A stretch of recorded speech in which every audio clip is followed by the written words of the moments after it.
Hey everybody, welcome back to the Plays and Fades YouTube channel. I am here, joined in person live with my co-host, Mr. Kiro. Yes, sir. Gordo Gamble's here, bringing you an amazing fight card, a lot of DFS action, and I am absolutely loving it. How you feeling for tomorrow? I'm feeling good. I'm excited about this weekend of fights. We're excited about the DFS. We got a lot of opportunities here today to talk to you guys about. Let's get right into it, man. Without any waiting, without further ado. All right, starting off first, we got our first big core play. Let's hear it. I don't think you can talk about this weekend's card without mentioning Sean O'Malley. It's pretty much a hand-picked opponent for him. He has that pricey 9.5K price tag, but come on.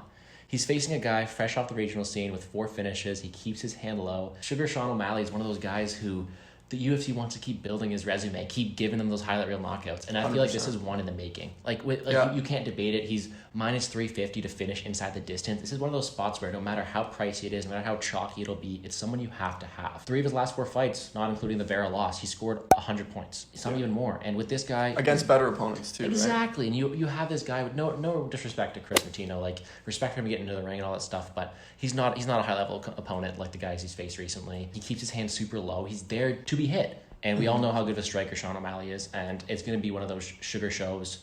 He's going to be telling Joe Rogan how much he loves him at the end, and it's someone who you have to be having in all formats this weekend. Shout out to the Battle of the Hair, too. They had some funky matchups at those weigh-ins, right? The neon green against Sean O'Malley's classic, colorful hairstyles. No, Sean O'Malley's going to get it done. 9.5 is maybe even too cheap at this point. He's going to be a must-have at all your rosters. Flipping over to the other end of the spectrum here, who are the biggest value plays for you on this card? Sean O'Malley, highest price tag, but we know you got to take him if you want that upside.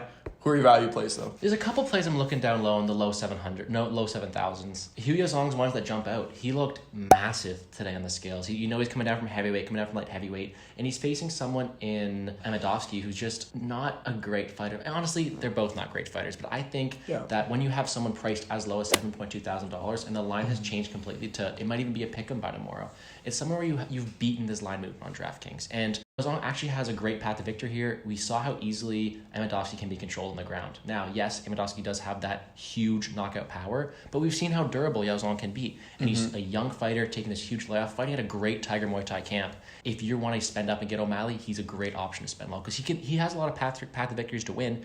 And this fight is lined to end inside the distance. So it's another one where you can fit it in also while being optimal as well because he will score big if he finishes. Big upside. He's got submission wins, and we know how much Amedovski sucks on the ground. And we did see Amedovski get knocked out in like 30 seconds by John Phillips. So if Yaozong is working, if he's improving, if he's gotten better over that 2-year layoff, 100% could be optimal, can get a high scoring matchup at 7.2K. Sounds good. Another value play there. Now, we've talked about expensive. We talked about a value play. How do you feel about ownership on the McGregor-Poirier fight? Well, as we said in our last video, McGregor-Poirier, huge upside on both sides. I mean, the first fight, under 2 minutes, knocked out from McGregor. Second fight, Poirier landed a lot of shots, got McGregor down, big knockout. And these guys are right in the middle, right? They're at even right now in terms of salary on DraftKings, which means that if you want to hit optimal in any of your lineups, you're probably going to need one of these guys in there. They're going to be a cheap play with a lot of upside. If you're putting in a cash lineup, maybe not, because we don't know which one of these guys is going to hit. But if you're playing in any GPP stuff, you need to hit one of these guys, whichever one of these guys you think will get this win. Personally, it's probably going to be McGregor for me. But you got to have one of them. Yeah, if McGregor's going to get a finish, it most likely will be early. Yeah. And we know that's going to score huge. At 8.1K, it's worth it. You're going to need him. I'm going to be super high on both these guys. And I just hope I'm on the right side for most of my lineups. You've said that you lean ownership a little bit towards McGregor here, even though they're both the same price? Yeah, I mean, last time we had them out here, we saw how expensive McGregor was. And he didn't live up to the price tag. But it's one of these things where we've seen him try to be his old self, and I'm hoping he is his old self in the ring. Even though I do edge a tiny bit, it's going to be like maybe 55-45. I'm going to be super high on both sides, split it probably right down the middle. With the same price tag, you can get anyone you want. You can just switch them out. So I like them both here, and I just hope it goes our way. We saw in the press conference that old McGregor trying to be back at least. Trying his best. You're only a little Your wife is your husband. All right. We got some other big pay-up options here. Who's the next one you're liking? I'm liking Michelle Pereira at 8.9K. I mean, he's facing a guy, Nico Price, who's killer to be killed, and we've seen Pereira really try recently. His problems recently with doing backflips and tiring out weren't there his last fight. He was methodical and he had a good approach. The difference between Nico Price and Chaos Williams is Nico Price is there to be hit. He absorbs 5.83 strikes per minute, and that's something that Pereira can definitely take advantage of. He has a ton of knockouts, a ton of finishes, and Price is there to be hit. And if you're going to finish Nico Price, you're going to end up optimal, and I'm liking Pereira's chances here. 8.9K, great pay-up option, plays right well with our pay-down option for Yao Zong. All right, well, there's another big salary. What's our next value play that we like here on this card? Might be a bit controversial. I've seen a lot of people the other way, but I'm really liking OMalley Akhmedov at $7.6 thousand. He has a clear path to victory the same way Brad Tavares' last opponent did, except for I think he's just better all around in the grappling aspect. He averages 2.63 takedowns per 15 minutes, and he's just relentless. And once he gets on top, he's not be able to let Brad Tavares down. The real question is he going to be able to get him down? And will his cardio hold up? Because that's his problem. He always wears out after the first couple rounds. Yeah. But he does have this suffocating top control. And even though he does attempt a lot of takedowns, he lands them at a 50% accuracy. If he's able to just take him down a few times, I believe he will be able to stay on top, gather those control points, maybe win a decision, and he's got a nasty squeeze as well. So if you're able to finish Brad Tavares, I'm not saying that's a likely outcome. I'm just saying at 7.6K with that control time, that takedown upside, I personally have him to win this fight. I like him as an underdog spot. And I definitely like him more than a bunch of other guys at that price tag. So I'm liking him in this spot. Great GPP option because if he wins, it'll score big. Yeah, a lot of potential for a guy with a very low salary. So awesome play there. Our last core play on this card, who is it?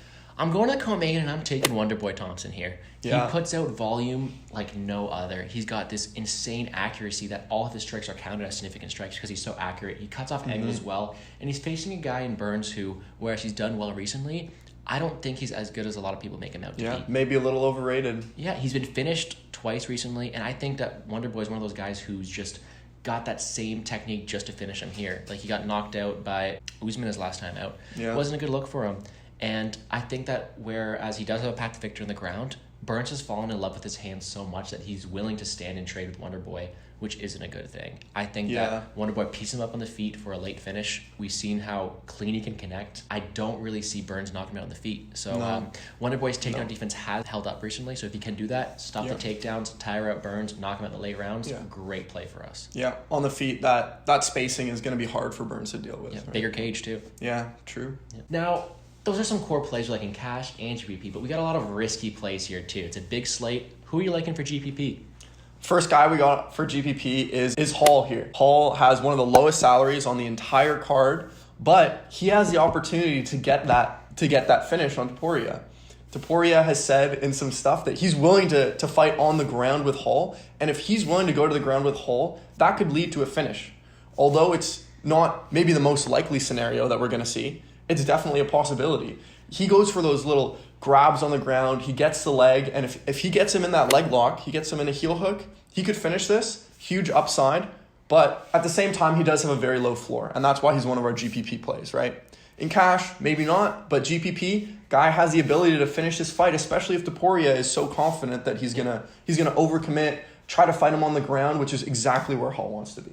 And if you're able to pay 7.1K, you're able to spend up, get OMalley, get Pereira, get a lot of our other core plays in there as well. Yeah, very true. All right, our next GPP option, who you got? I'm liking Tai Tuivasa here. He's facing a guy in Greg Hardy who I'm not a big fan of, if I'm being really honest. Whereas he is the favorite in this spot, I think it's rightfully so. If Tai Tuivasa is going to win this, I think he finishes Greg Hardy. Yeah. I think he has the finish upside, whereas I see Greg Hardy being more of a decision fighter in this spot right here. I think Tai Tuivasa is going to kick him down with some leg kicks, some calf kicks, and then he's got that power that we haven't really seen Hardy face really well recently. He's been knocked out by Tybura, and we know that Tuivasa has this power that Tybura doesn't even come close to. And whereas Tai Tuivasa is not going to wrestle him, he is going to be able to win those boxing exchanges, and if he lands those combinations on the fence, I think Greg Hardy's going down. So it's not one of those plays I absolutely love, but if Tai Tuivasa does win, it'll score big. It's a great GPP option, and I'm loving it. If only Shui's counted for DFS points. But I would love nothing more than Tai Tuivasa knock him out in the first round. I'll do a Shui with him. Yeah, maybe not. Yeah. Maybe not. The last GPP option that we're going to talk about, who is it? I'm liking the Giles and Duplessis fight. They're both at an 8 and 8.2K price tag, and it's one of those fights where I do see finishing. Whether it's Giles early because Duplessis, he's getting finished in both of his losses. Same thing with Giles. He's been finished in both of his losses as well. But the way I see Duplessis winning is Giles in the third round gives up his neck. He's there for the choke. And whereas I do favor Giles to win the fight, he has this third round aura or this energy that he puts himself in these choke spots that Duplessis could definitely take advantage of. And whereas Giles is all around more technical, the better, the faster striker, Duplessis has this one punch knockout power that I'm worried he could clip Giles with. It's one of these fights where I do want to target because I do think it finishes. High upside is just, I don't know what side I want to be on for this one. Similar to the main event there. Exactly, right? I do like this spot. Great GPP option, and I'll be taking advantage of it. We looked at a lot of options on this card. Do you have any last thoughts on maybe some other stuff? Well, Max Griffin at 8.7K pops up. I mean, he has a path to victory. If he takes Condit down, I think he wins this fight. Yeah. Is he going to do it? I don't know if I trust myself enough in these options. Like, I'd rather pay up and get Pereira at 8.9K. Yeah. Same thing with Nico Price. If he does blitz in and get a finish, he'd also be live at such a good value play. But I'm staying away from Master Z and Topuria up top, staying away from Evadovsky. It's one of those guys where if I'm going to pay that much, I'd rather get OMalley, who I know or I'm very confident in winning, whereas Master Z is more going to get probably a decision win over Rivera. Not the same upside, yeah. Exactly. I don't like the Maya or I fight as much either. So it's one of those ones where I have my fights I want to target. I know which ones I think are going to finish, and I'm going to hammer them all the way to the end. All right, guys, you know where to find us on Twitter, on Instagram. Send us our messages. We'll be posting our favorite DFS plays. Send us a message as well if you guys want to know what else we are playing, other core plays. We love talking fights. We'll have another video tomorrow breaking down our final bets. And yeah, let's make some money.